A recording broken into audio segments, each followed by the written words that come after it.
So as I posted online, there's a sample midterm from last spring that I added along with the study guide that was over there, and then the lecture notes that were here. And the way these are designed is I've got a bunch of slides that basically go through what I think are like the greatest hits of the first 4 units, just things that I think you should be thinking about as you're studying, and then I've got like several kind of practice problems. But these are just meant here to seed any sort of discussion. Given the stuff that's already out there, are there any questions you already have that you'd like me to answer?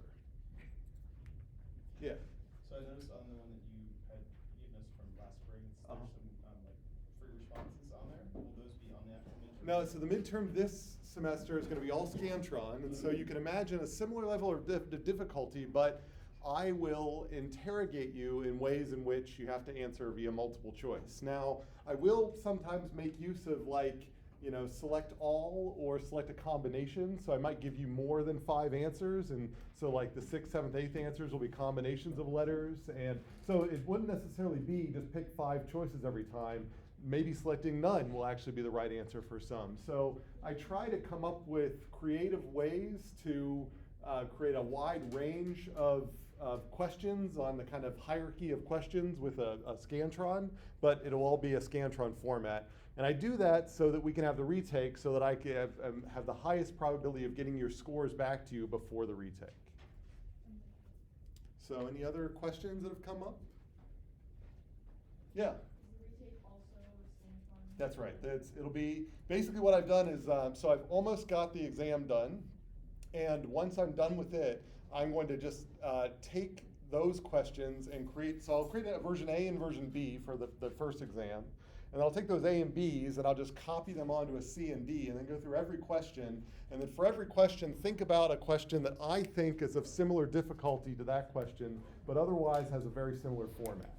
So so a lot of times when I do this retake thing, the first midterm people kind of view as like they kind of learn how to take the exam. And then the second midterm, the retake, will be in the exact same format, but it'll have different questions. But you shouldn't be surprised by the formatting things. Whereas maybe in the first one, you might be a little surprised.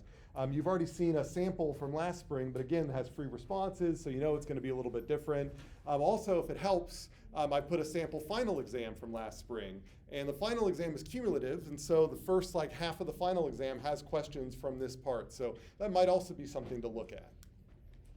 Yeah. Is this test going to be kind of like what we reviewed in homework, reading, or in class? What should we focus on? Well, I would say anything that I focused on in class, which has included portions of the reading, is what you should sort of focus on. But that's what, things I put in this lecture, things that I put in the study guides. I mean, I think those are the things you sort of, so like Moorcroft, I provide the textbook as an auxiliary reference to provide you extra help. There will be certain sections of the chapters that I haven't really put a lot of focus on, and so I'm not gonna like look for things that we haven't talked about in class but have been in the book and ask about them. So pretty much if you feel like it's been represented in class, it's fair game. Now you might not remember everything that's been represented in class, but hopefully through the lecture slides, through the study guides. Also, you may have, in case you didn't notice, but I'll put them at the beginning of each one of these things, but at the beginning of every unit, I've got these learning outcomes on Canvas. And so like under Unit A, the first link is learning outcomes, and it lists, these are the things that I think you should come out of the class learning from that unit. So those are also good things that I would, there's only 4 of these pages to go through, and just make sure on every bullet you feel like you have a good response to that bullet. So any other questions?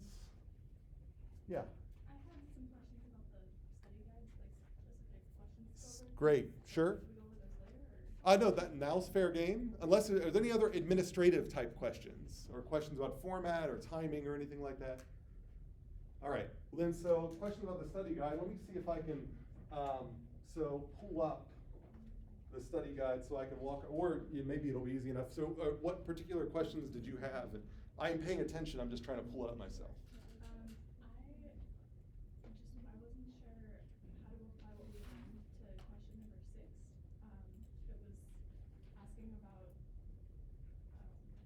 writing an expression to represent the net inflow of males in mixed population birds. Okay. And so I did it myself, but none of the answers matched mine. So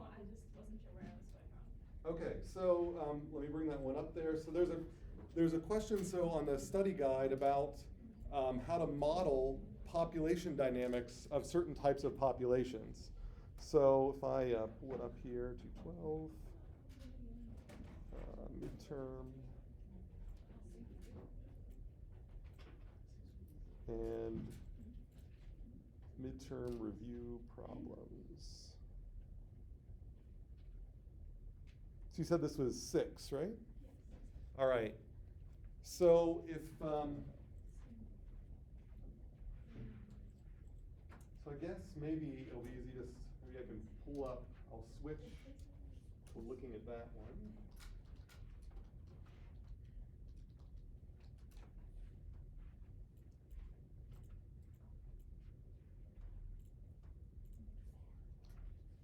All right. Well, it's not super readable. Let me see if I can flip the orientation. All right, that's not so bad. Okay, so this question says, you have been tasked with modeling population dynamics of waterfowl that produce sexually. So you have to, so this is probably the most advanced version on the study guide, meant to kind of really stretch you. I probably won't ask something quite this advanced on the midterm, but it's meant to sort of say that if you feel prepared to answer this one, you're going to be very comfortable with the modeling problems on the midterm. So the idea here is I have a number of males, M, and I have a number of females, F, and they encounter each other on R time units on average, and then they have a successful mating, P probability of times, of which they produce offsprings half the time. Assuming the males have a lifespan of L and are immediately able to mate after being born, which of the following expressions might represent the net inflow of males? So I'm looking for males to come into the population. So I guess I could mark, see if I can, well, all right. Let me see if I can create a quick copy of this and then I can mark it up and then post the markup copy as well.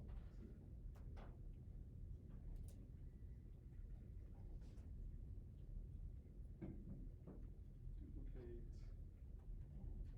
All right.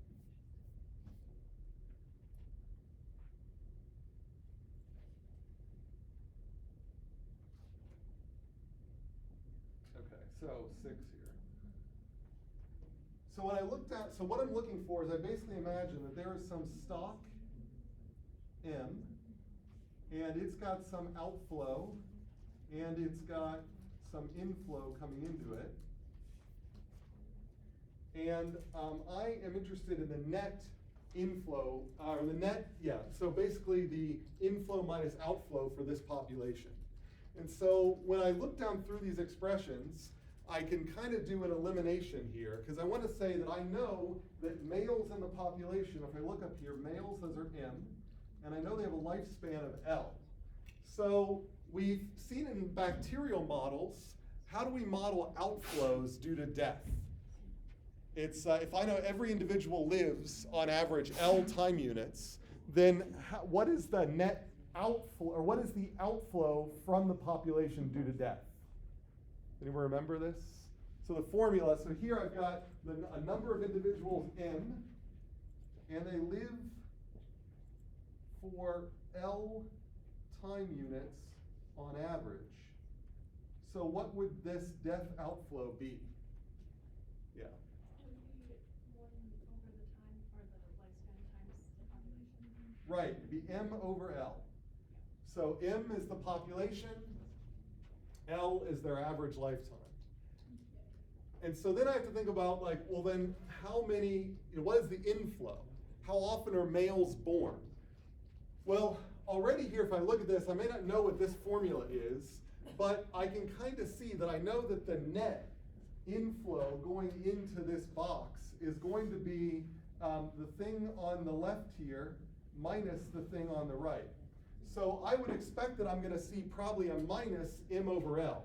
Well, I only see 2 that have a minus, or 3 that have a minus M over L, this one, and this one. So I can probably eliminate this thing.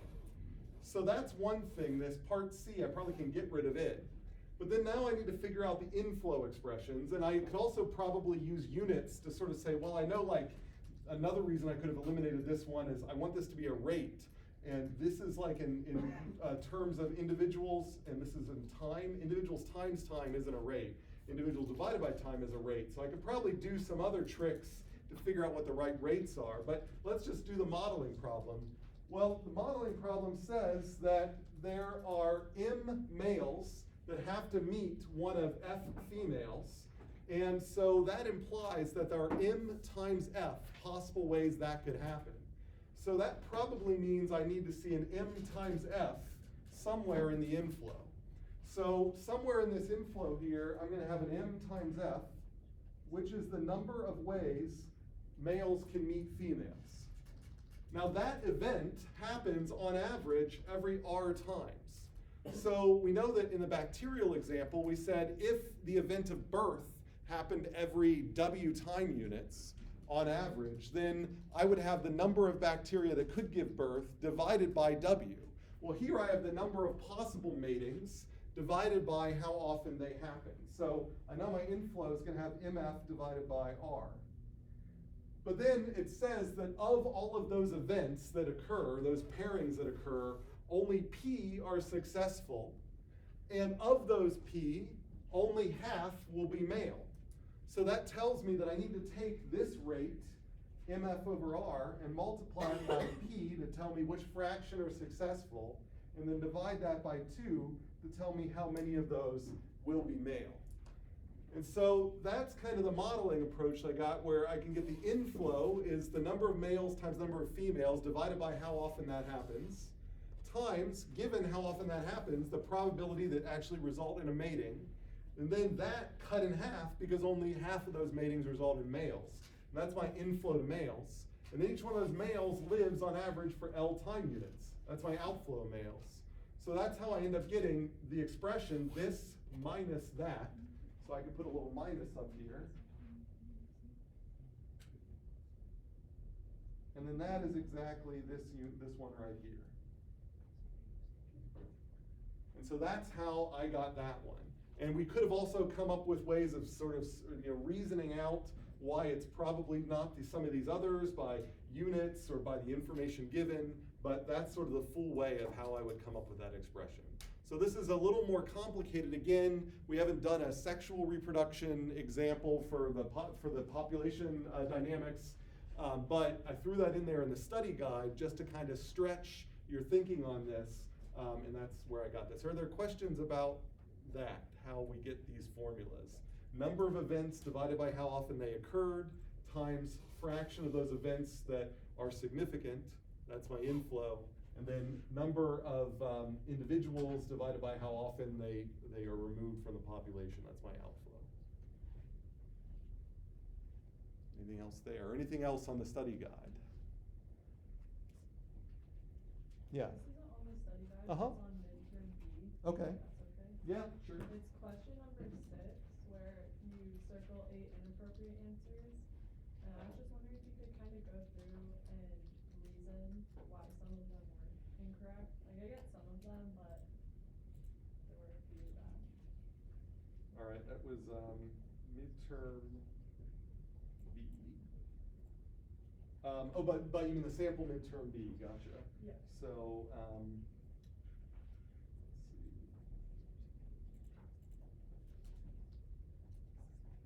Trying to delicately do this without revealing anything I shouldn't. That's okay. We won't tell anyone. So we'll do.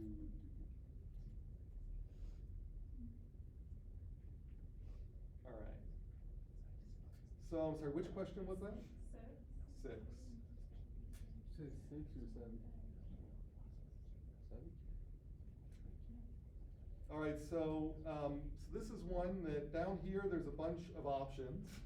And so all of these are different models. Some are stock and flow diagrams, some are differential equations. And then this is another one of these modeling problems where then up here I say that you basically join the Department of the Interior and your employers tell you to incorporate the number of invasive fish into a model of risks. You have to use the following parameters in the model: the average time a fish takes to produce an offspring, the average lifetime of a fish. You find notes of a prior employee who worked on this problem, and her notes include 10 model systems. You decide that 8 are not appropriate for the system, so then you have to figure out which ones are appropriate. So what we're looking for here is so we've got these variables P, which is my population, and then I've got R, which is time to reproduce, and L, which is average lifetime. And I would like to go down through here.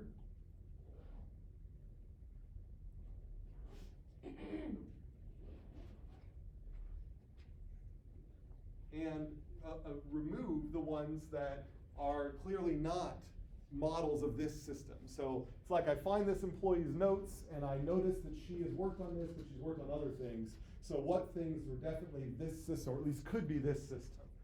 And so I think what I end up saying here is that G is an option, and I'm guessing I probably also said that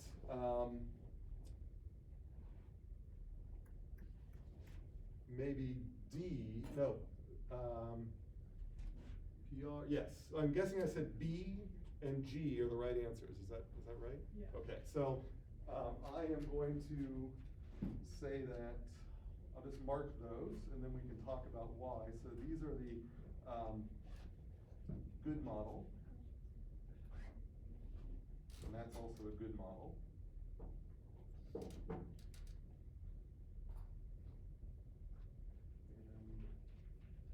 Right? And so the question is, why are the other ones bad models? And so I like models that show that P, the population, is a stock. So those are candidates. But the reason I don't like this one is that this is suggesting that the inflow only depends on the reproduction rate and not on the current number of fish. So because there is no causal link between P and R, then I know that this is saying there's like a constant flow rate, that regardless of how many fish you're having, you're gonna still have that same amount of, like every year you're gonna get 3 fish. Down here, it's gonna be like the first year you got 3 fish, the next year you might got 9 fish, and the next year you might have 81 fish or something like that. But so it could grow exponentially, but here it's always 3 fish, 3 fish, 3 fish. And so because there's no causal link going back, there's no way to put the population into the inflow, so that's not a good one. Likewise, this is suggesting the outflow rate does not depend on the current number of fish. And that just doesn't make sense to me, because the number of deaths should somehow relate to the number of fish. If there's a lot of fish, I get a lot of deaths. So if there's very few fish, I get very few deaths. Because there's no link there, then that suggests this is a bad model. So because of that, so I'd say maybe I could just write that no links. And so that is a bad one. If I look here, this next one down here, this is effectively saying P is a stock, and this is the inflow going into that stock. And this is saying that there's births, so P divided by R, which I like, but there's no deaths. So, so this one here is no deaths.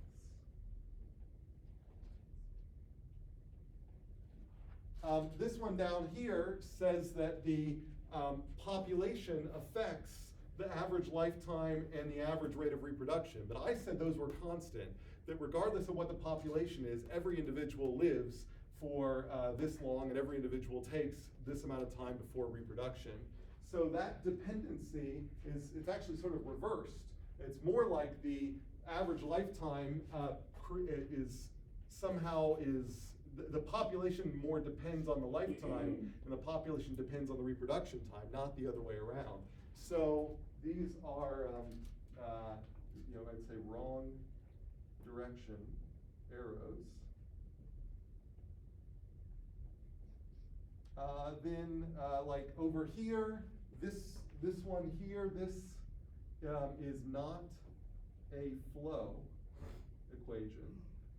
So it's not the dp/dt like I want to see. It's just saying, this is saying the population is equal to this, not the change in population is equal to that. So that's bad. These are just, this is, wrong formula, not a rate. And then similarly here, not a rate. And then also not a flow. And down at the bottom here,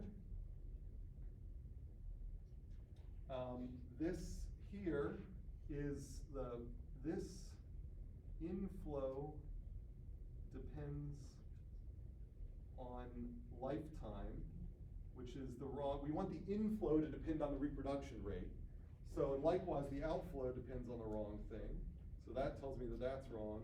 And then this one here says that it has no inflow, it's only an outflow. So this one has no inflow. I think that's all of them. So that's the reasoning that I would have for how I would say that this is a reasonable model, and this is a reasonable model. In fact, this stock and flow diagram is a reasonable approximation of this differential equation. So these are effectively identical. Does that make sense? Yeah. Okay. Any other questions about any of the study materials that you wanted to bring up and make sure we get out of the way before any of the other stuff I got prepared? Yeah. That was one of the first questions on the study guide, but one of the possible responses, well, actually it was answered. For number 2, it was asking who's the answer that's incorrect, and the answer was causal loop diagrams always include loops. Yes. And I was wondering why that's wrong. Right, so causal loop diagrams are used to find loops, but they do not necessarily have to have loops. So I basically have to say, I know these 6 variables matter to my system, and I'm going to draw all the causal dependencies. After I draw all the causal dependencies, I step back and I look for feedback loops. And then those feedback loops tell me about the dynamic nature of the system. But it might be that after I draw all of those, everybody feeds into one variable and there's no loops. So it's still a causal loop diagram because it enables me to look for causal loops, but it doesn't necessarily have to have causal loops. So if I need an example, I could go back to Scratchpad here.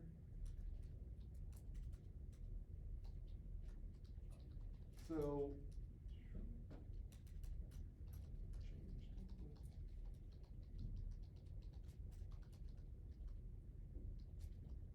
So like as an example, I could say, well, I think that the temperature and the number of heat-related deaths and the amount of rainfall may be related in some way. So I throw these things up, and then I go and do some research, and then let's say I find that there are causal links between these. And so maybe as you increase temperature, you increase the heat-related deaths, and maybe there's some relationship between temperature and rainfall. And maybe you say as you get more rainfall, maybe you'll get a decrease in temperature, I don't know, something like that. And so I end up drawing these things, but it turns out that there's nothing that closes that to that. So I might put up, the pluses and minuses. But let's say with an increase in temperature, I get an increase in this. Maybe with an increase in rainfall, maybe I get a decrease in temperature. So I would still call this a causal loop diagram because it's showing me all the causal links. But now that I've drawn them all and I step back, I don't find any loops. So it's still a CLD because it allows me to look for loops, but this particular CLD doesn't have any loops in it. Does that make sense? Yeah. So it could be that I find out that it turns out that there is some weird relationship like sacrifice to the gods, that with the more heat-related deaths, you actually get more rainfall. So, and so due to this kind of, I'll call this a sacrifice loop, which goes this direction. Then, and that would end up being a balancing loop. Then then this sort of, I'd say, we know, well, if in my view of the world, if there is a relationship between the number of people that die due to temperature and the amount of rain, in fact, the more people that die, the more rain I get, then that naturally, in my view of the world, is going to bring down the temperature and also bring down the number of deaths. And so in my view of the world, then actually there's some good in that all these people are dying from heat-related deaths because they end up increasing the rainfall, which is decreasing the temperature. So I have now revealed a balancing loop that I wasn't quite sure was there until I drew all of those links. But in reality, if that one last link wasn't there, if this is a spurious link and it doesn't actually exist, I still have a causal loop diagram, I just don't have any loops anymore. Okay. Any other questions about the material? Yeah. Can you go over the constructing formulas from stopping flow diagrams, like number 11 and midterm B? Number 11 on midterm B.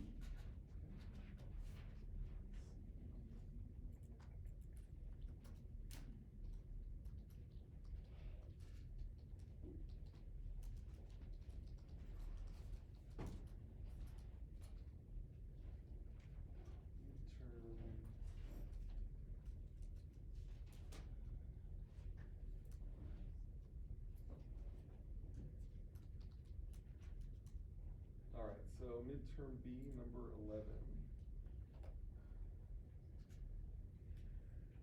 All right, yeah, so this one here, so I've got a stock and flow diagram, and I ask a couple of questions. I say next to each of both F1 and F2 flows, so there's an F1 flow going into A, an F2 flow coming out of C, write a corresponding flow formula that's consistent with the information given. And so I see here that, so none of these links are annotated with positive or negative, but I at least see that there's links there. So F1, I can see that the flow going into A has access to information from A.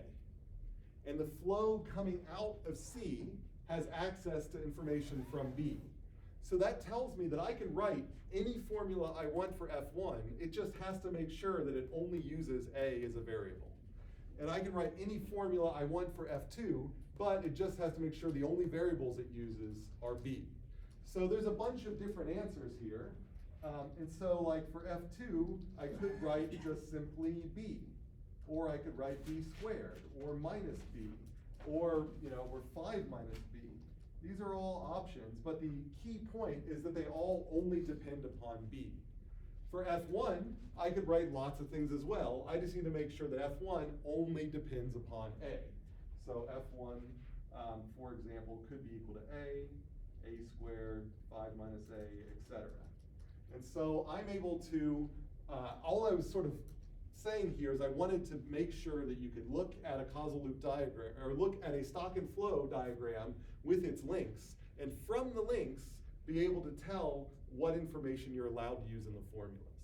So then if I go down to some of the other questions there, like I say, next to F3, write a formula that ensures that F3 participates in a negative feedback loop. Well, if I look up at F3, which is right here, then I see that F3 is the flow going into B. So F3 has a positive relationship with B that's kind of hidden here, but we know that there's a positive arrow going this way. And I know that F3 depends upon B. Well, this is basically saying that given that I know that there's an implied positive arrow going this way, and given that, then I want to make sure that the relationship between B and F3 is also positive. And so I just need a formula. Let's say F3 is equal to B or B squared, but not something like negative B or 3 minus B, because those would be the opposite. Or even 1 divided by B, that would also be a bad one. So all of these X'd out formulas here show that there would be a negative relationship from B to the flow going into B. But in order for this to be I screwed that up. So this is a negative feedback loop. So these are the right ones, and these are the wrong ones. So my apologies. My head, I thought I wrote positive feedback loop. The number C, I think. Ah, yeah, I see. Yes, thank you. So for this one, for the negative feedback loop, if I undo all of those, then I would say that these ones are the wrong ones. And instead, like minus b, 3 minus b, 1 over b, these are all, so these would be positive. So I want a negative here. And in order for this to be negative, I need a formula that imposes a negative relationship between b and this flow. And so that gives me a negative feedback relationship. So similarly for F4, I won't go into too much detail there, but you could do the same sort of trick with F4. F4 depends on C and goes into C, and then so that's almost identical. And then the last one here, the bonus, is then to write in differential equations that represent that system above. So that was purely a bonus, but basically every time you see a stock, that turns into, these are, they're going to have 3 variables, and each variable is going to have a net flow equation. So this will be, they'll have a dA dt, a dB dt, and a dC dt. And dA dt is just going to be its inflow minus its outflow, so F1 minus F4. So I can just go through and write for each one of those, dA dt, F1 minus F4. Then I can look back up here and I can see dC dt, dB dt only has F3 going into it. And then finally, dC dt has F4 going into it, but F2 coming out of it. What did I say there? I said F4 in and F2 out. And then all of those things are together. I see, I'll be in 1 second. So did that answer? Yep. Questions? So prior when you were talking about creating a negative feedback loop consistent with the diagram, how do you know 1 over b would create a negative feedback loop? Good question. So I know that, this, whenever you have these reciprocal relationships, what we're saying here is if I made b bigger, then the inflow, so you can think about each one of these things represents, so these here are inflows into B. And so this is saying that if I made B larger, the inflow is going to shrink because the inflow is going to be, like if B was equal to 1, the inflow would be equal to 1. If B is equal to 100, the inflow would be equal to 1 over 100. So it just it's getting Right, so that's the negative relationship there. As you make this one bigger, that will get smaller. Okay. All right.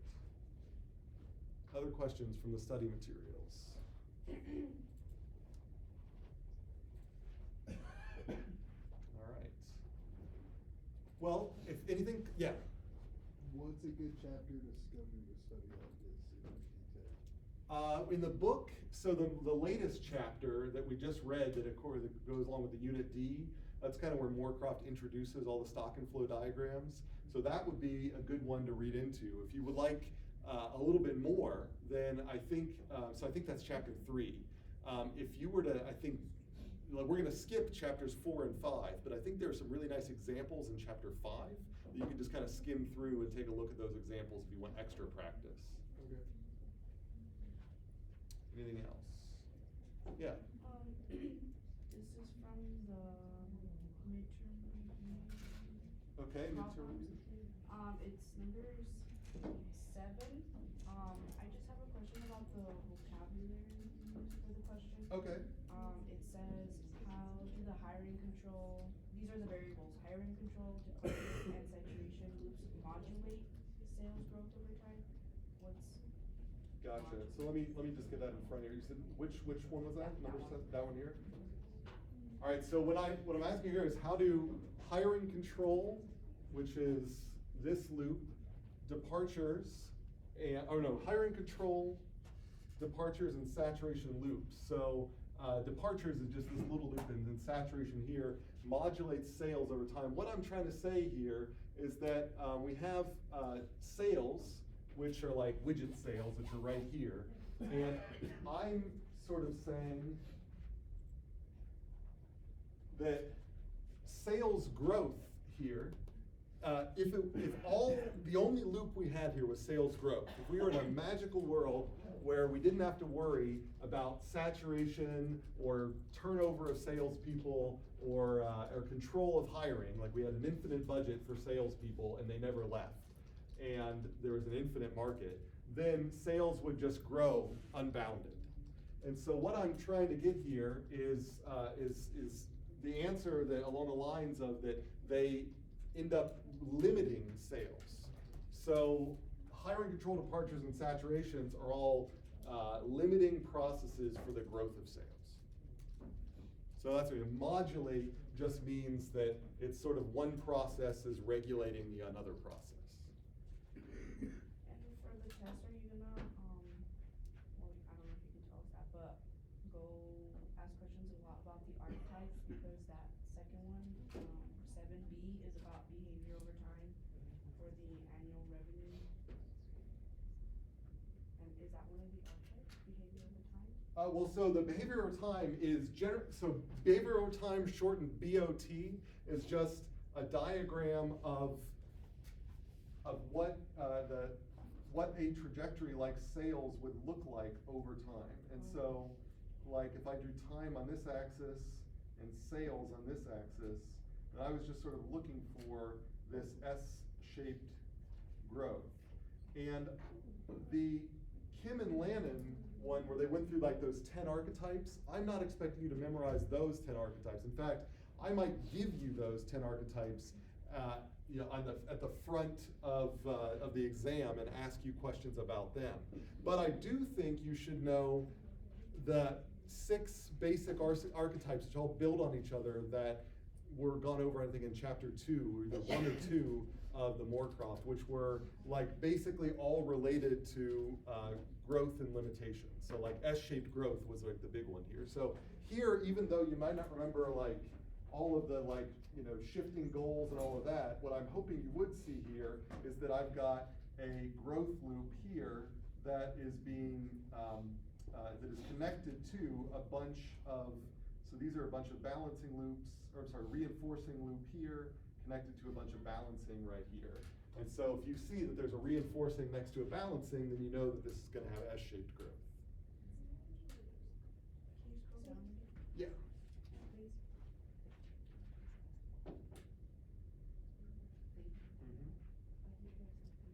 And I think there is a solution set for these review problems on Canvas that has this drawn on there as well.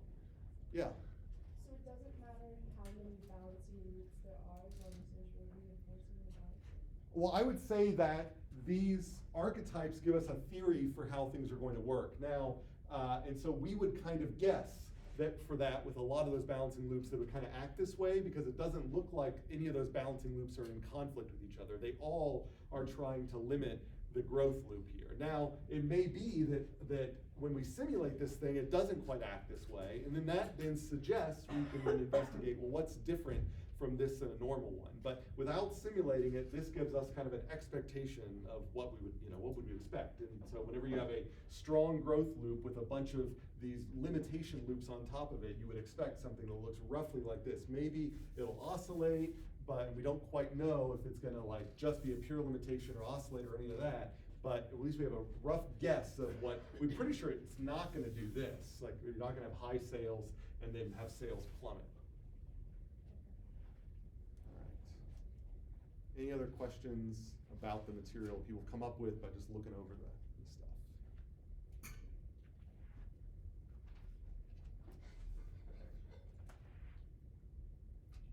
So I'll flip back over here, and if anything comes up, just let me know, and we can shift that.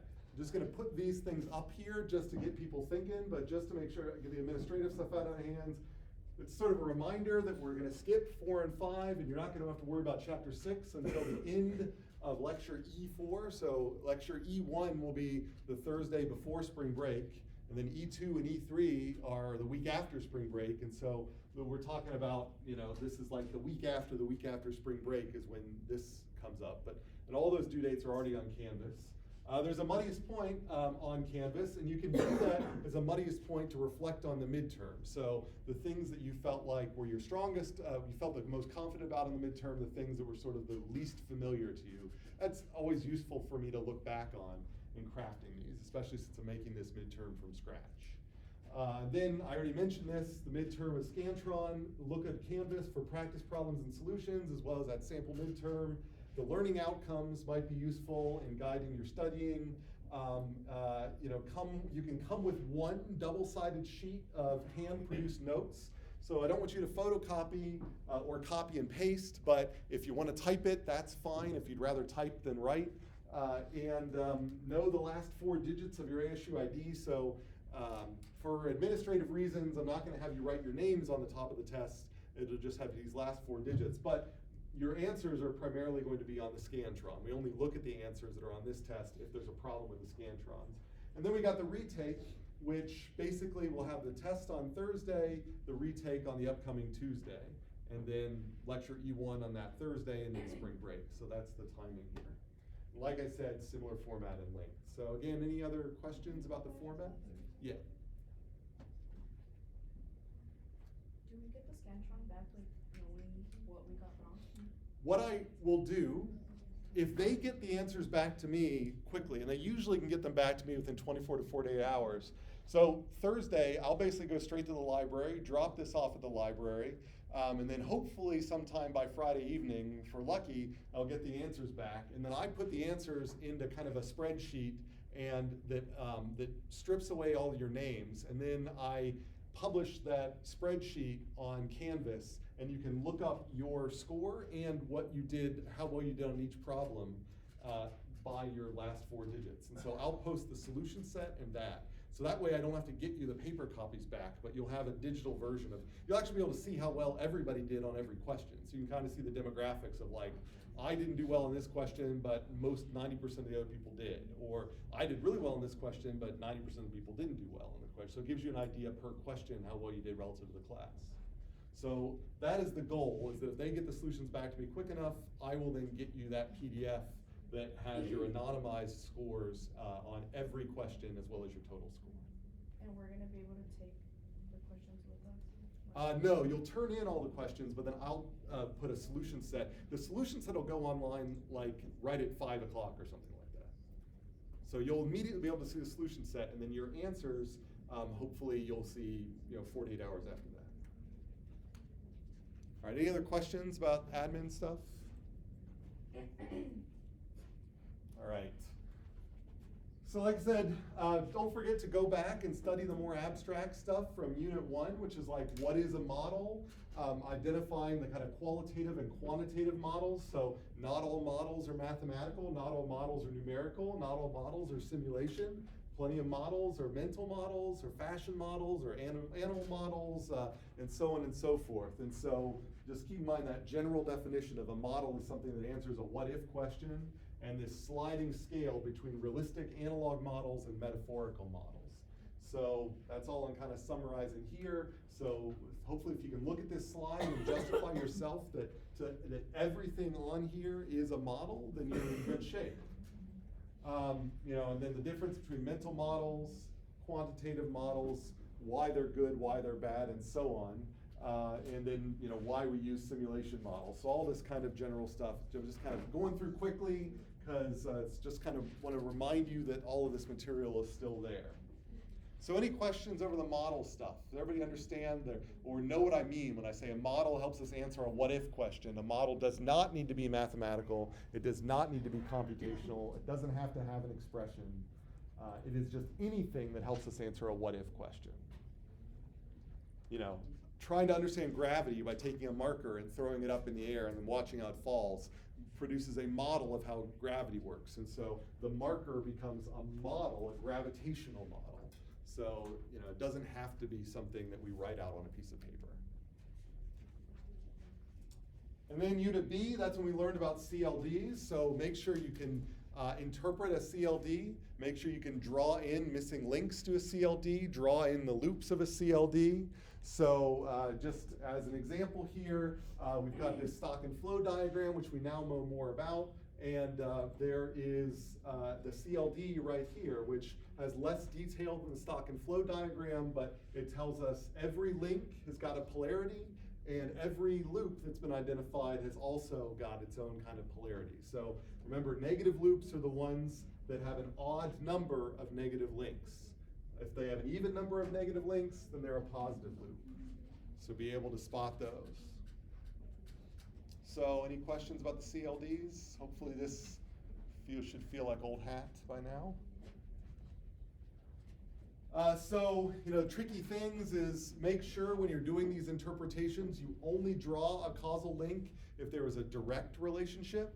So, and when you come up with the sign of that, you have to think about what is the direct relationship of that sign. So even though increasing C might have an effect on other things, which will later on have an effect on the focal variable X, what we're really focused on is in the immediate case, what does increasing C do to X? And that's how I decide on this label here. So I have to hold the other ones constant. And then this is the stuff I was just saying before, is that we count the number of links. If there's an odd number, it's negative. If it's an even number, it's positive. Lots of symbols that we've seen, all meaning the same thing.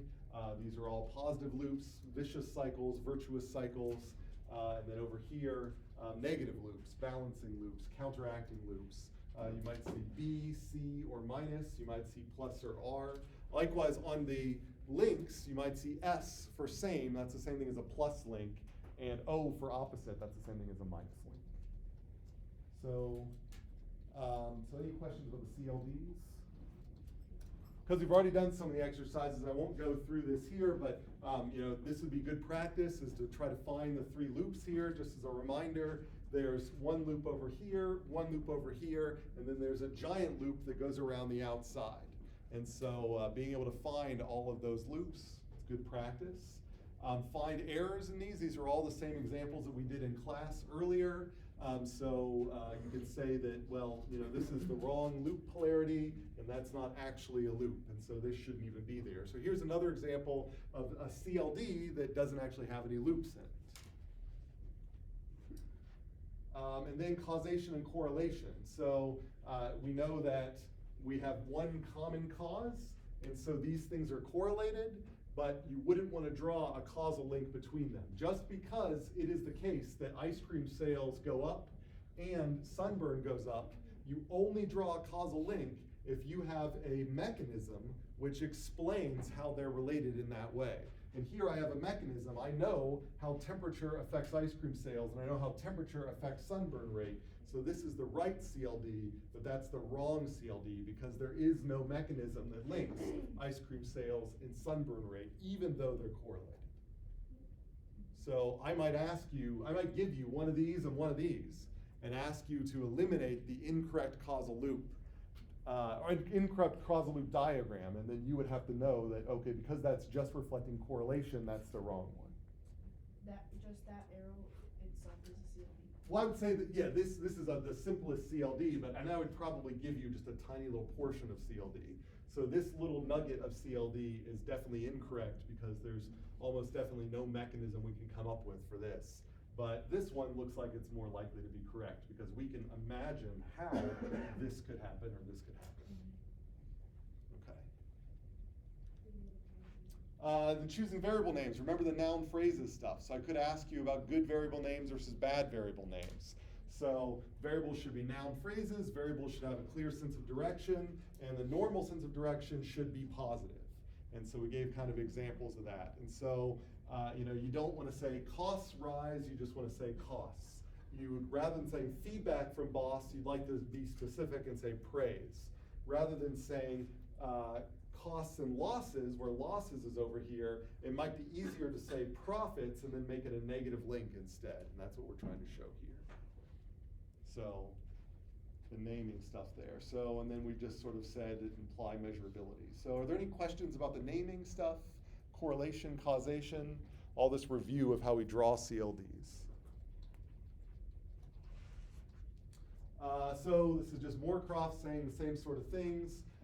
And then being able to go from a simple description of a system to modeling its causal loops or causal links here. And so we know that, that there is a relationship between the water level and the flow rate by way of the control policy implemented by the human. The human sees where the water level is. If the water level gets higher and higher, the flow rate gets lower and lower. And so being able to take water level, flow of water, and put them in this diagram where you put water level in one place, flow another place, put the loop polarities correctly, and then put the correct polarity in the middle here, be able to do something like that. So any questions about that, how to link from these two variables, water and flow, to this variable here, which now look more and more like that toilet example that we've seen so often. Okay. You know, again, I might give you something like this and ask you to label them. So, you know, this is, we know how births and population are related. We know how population might be related to food supply, and likewise food supply to these. So could we do all those labels and links? Those are other sorts of exercises that you might like, or that might be asked to do. I don't know if you'd like them. And then, you know, this is like that homework problem. So being able to label all the links and loops.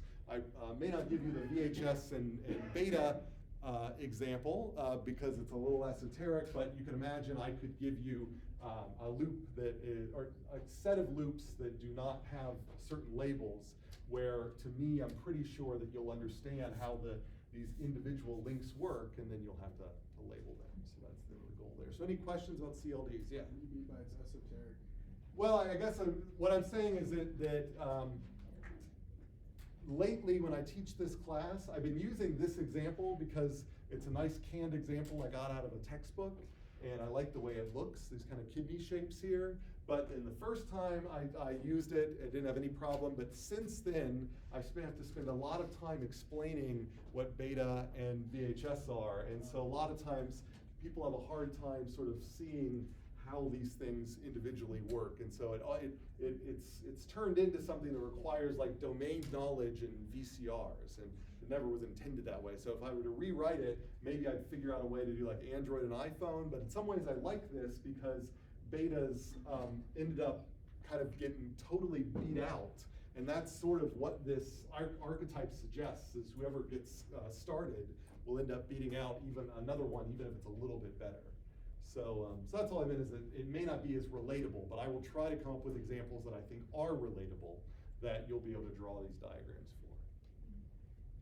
So as an example, I think on the midterm B, I might have had a question about, I don't know, palm walk or something like that, and asked you to draw a causal loop diagram related to palm walk.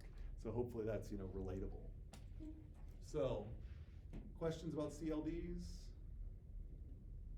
Wait, how would you? Go ahead.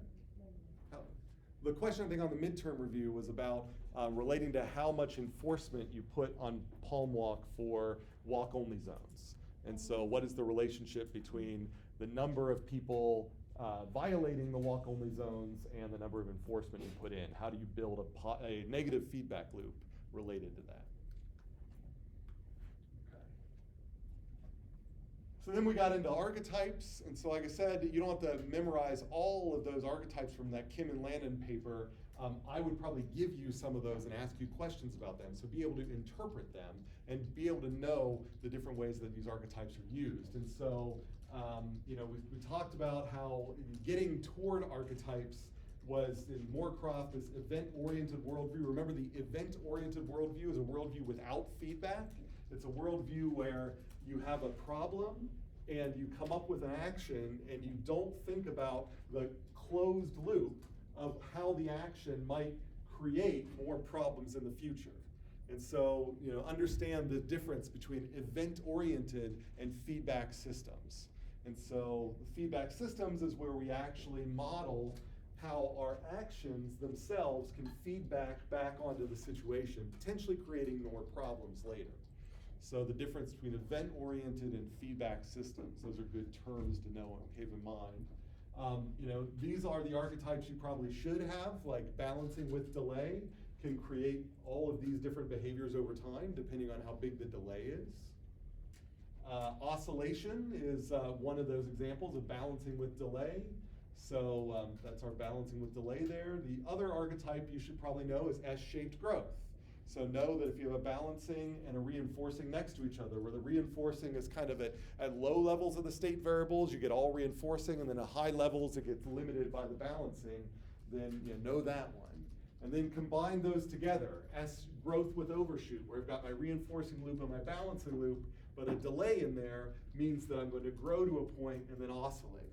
And that was effectively in that Forrester model for the global dynamics, limits to global growth. That was sort of what he was showing, is depending on the delays in the global system he built, you could either get massive collapses, which are kind of like these oscillations, or things would settle out. And so the amount of delay depends on, whether you're going to settle out or whether you're just going to get these oscillations that are possibly really bad. So those are the, if you know growth with overshoot, you probably know all the rest, because this kind of combines them all together. And then we got into the more complicated ones, and those are the ones I would probably give you, but you should know these 4 ways to use these archetypes. These lenses, structural pattern templates, tools for predicting paper, and behavior and dynamic theories. And so we said we can use these models as lenses, so it's good to kind of remember what that meant by lenses. We can also use them as pattern templates, where it allows us to view diagrams as patterns of loops as opposed to single variables. And then we can also use them as dynamic theories, so they explain why things might be happening in a system that we observe.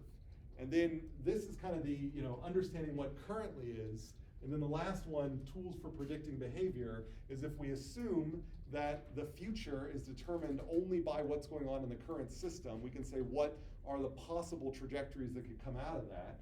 And so we could get growth that is sort of forever, but that's probably too optimistic. And so most likely our real prediction is that we're going to have limits, and there's going to be a balancing loop outside here. And so those are the 4 different ways we can kind of use these archetypes to help us come up with ways to manage a system and come up with interventions.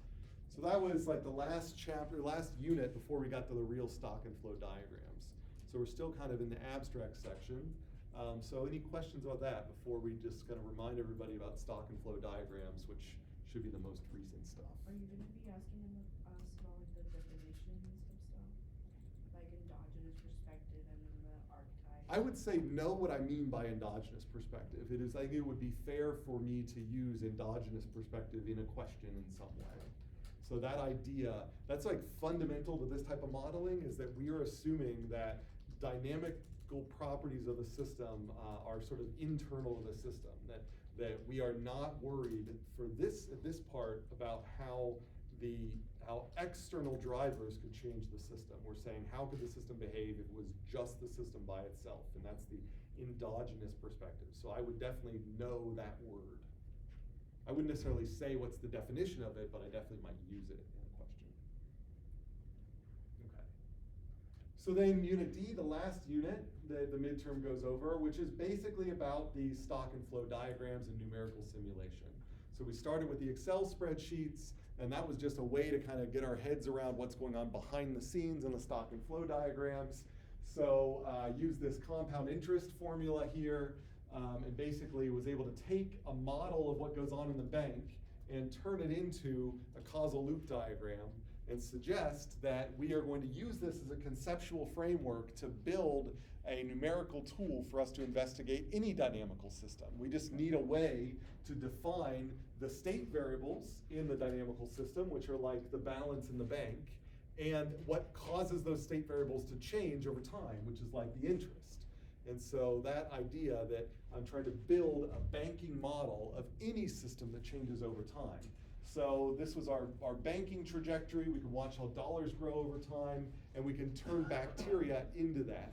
And so this kind of goes to that modeling question. How do I model something as a bank account when you've got these discrete events that happen at random times? Well, the first thing you do is you just say, well, I'm going to assume it's a smooth flow where at the end of a particular time, I will get the accumulation of one of those events. But it's like the events partially happen all the way up into that point. So that's why every bacteria adds a little bit of bacteria at every instant of time. And so I can multiply the the number of bacteria by that rate, and then that tells me how many new bacteria I get in the next generation, and so on and so forth. And so I say generation, but I don't mean bacterial generation, I mean in this little dt time step. So we're cutting up time into small portions where we can assume that whatever is happening in one tiny portion might be adding to the stocks, but we're not going to actually model the effect of that until the next portion. So this unit just tells me how the stock is going to change from one step to another.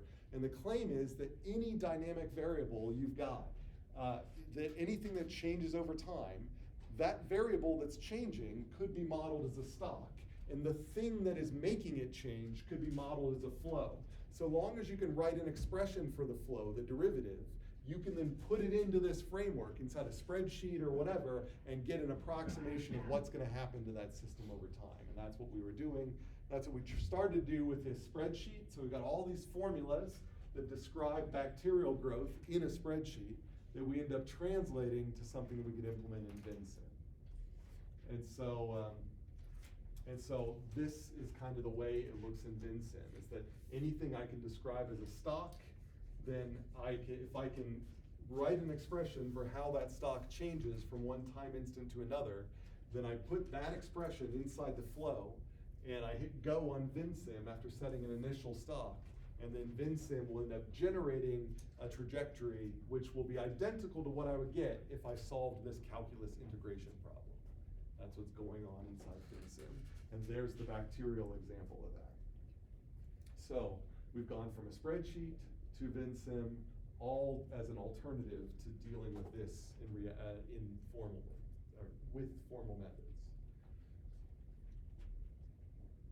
So we left off with Moorcroft's kind of examples of stocks and flows where they're coordinating networks, and the important thing here is that all the links tell you what you're allowed to use inside the thing that the links are going to. So inside A, I can use a formula that uses B and C because those are the ones wired up to it.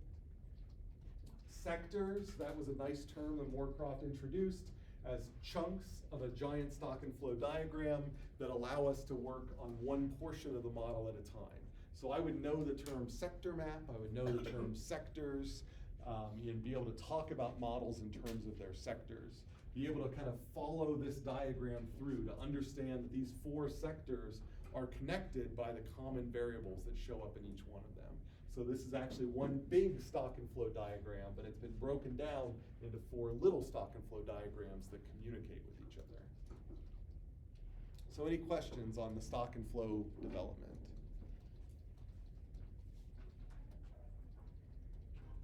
So the rest of this is just a few practice problems. I think I actually have a video online and actually the solutions to these already on Canvas, maybe.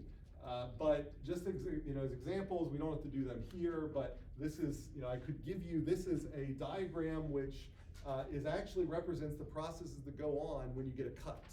And so a nice challenge would be to say, can you label all the links? And so a lot of these terms you might not know, but most of them, my claim is that this, even though it's a complicated system, if you focus on a single link at a time, you can kind of guess what the polarity might be. So as the size of a clot increases, the amount of this thrombin, which is like the thing that plugs up the clot, you imagine would decrease. So this, you can imagine this thing here is going to end up reducing as the clot gets bigger and the cut gets plugged up, then you need less stuff to plug it up. And so you could kind of go around here and figure out different pluses and minuses to put on this diagram. I wouldn't probably give you something that was so physiological on the midterm, but again, I'm just trying to give you an example that kind of stretches it where you can imagine I gave you something that you could relate to, like palm walk, and be able to put in the pluses and minuses on each of the links, and then be able to label each of the loops. So here's the answer to that. So with all those pluses and minuses, and there's my loops, and I can see I've got a reinforcing loop and a balancing loop next to each other, and that kind of relates to how a cut ends up getting a scab over it and then stopping the bleeding. So it's an example of that. If I show you simulation outputs for different values of dt, hopefully you can tell me what is the right dt to pick. So here's examples here where I've said here's a simulation, let's say of bacterial growth, it doesn't matter what it is. Here I've got a large value of dt of 0.1, and it gets smaller and smaller as you go to the right and then as you go down and to the right. And so as we see that this value here is the value where if you get any smaller, the graph doesn't really change. And so you could make it smaller and smaller and smaller, but you're just gonna make the simulation take longer to execute. And so this is kind of the optimal value of dt because the results stop changing. Whereas if you look up here, as you get the dt smaller and smaller, the results do sort of change. It's like it's at like around 300, and then it jumps up to closer to 350, closer to 400, and then it kind of stays there for the rest of the decreases here. So be able to choose a dt intelligently. You have to be careful because there could be unit, so if you look at the scaling on these axes, like here, this goes to 400, that goes to 450, that goes to 450, this goes to 350, and so you have to be careful when evaluating these things because you look at these and from afar, they might look like, you know, these might all look very similar, like these two might look similar to each other until you realize this stops at 350, whereas this goes all the way to 400. And so be careful when you're looking at these plots because the scaling, and I could possibly throw that in there because you do see in Vensim or in Excel, it auto scales. And so sometimes when you're checking for these DTs, if you don't check for the scale, you can make a bad choice. You might think your DT is small enough, when in reality, if you didn't look at the scale, once you look at the scale, you see that actually this plot is very different than this plot, even though they might look like they're the same without the scale. Yeah. Have we had a situation in any assignments yet where we've had to use a DT other than 0.01? I don't know. I mean, I guess I've kind of left it up to you to pick, but if you would have changed those like bacterial growth rates to make them very small, you would also have to move that DT smaller. So as you make the time scale of the system faster and faster and faster, the DT will have to get smaller and smaller and smaller. When's the red graph? On here, well, so these I think are all the same graphs as before, but my point was here is that that like this looks like a different graph than this, but these are actually the same graph, but this scaling has to go to 450 and this only goes to 400. So you just have to make sure you look at the scale before you make that choice. Yeah. So just for clarification, the largest DT value without change of the ones that That's right. is the most correct. Right. I would like a large DT value because it's faster, but I have to make it small to make it accurate. So it's those two things conflict. I think the only other things I've got on here, so this is another kind of fun example. I won't go into any detail, but you can find this online. But you can, if I gave you a stock and flow diagram, a kind of higher order thinking question might be at what time was the hive the fullest? And the answer here basically is the instant where the inflow matches the outflow is the time where the net flow goes from positive to negative. So at this point, you only have bees entering the hive. At this thing, you only have bees exiting the hive. So because they've only been sort of entering has been the dominant process, it's the fullest at this point here. And that is equivalent to back in calculus finding where the derivative is equal to 0. So, so that's kind of a higher order question that might be useful to look at. I might give you stock and flow diagrams like this and ask you to try to guess the formulas. We've done a little bit of that already in some of the example problems. So that is online as well. And then draw causal loop diagrams based on formulas. We've already done examples of that earlier today. So here's just more examples of that. And then here's, I think, examples of, and again, we already did a question like this already today. All right, so I think that is about it. So we're about out of time. So if you have any other questions, you can see me after class or office hours or send me an email. Just the same reminders as before. So midterm coming up. And then I'll do the attendance exercise here. And so for this attendance exercise, give me your simplest definition of what the endogenous perspective is. So in as few words as you can, tell me what it means to take an endogenous perspective in your modeling.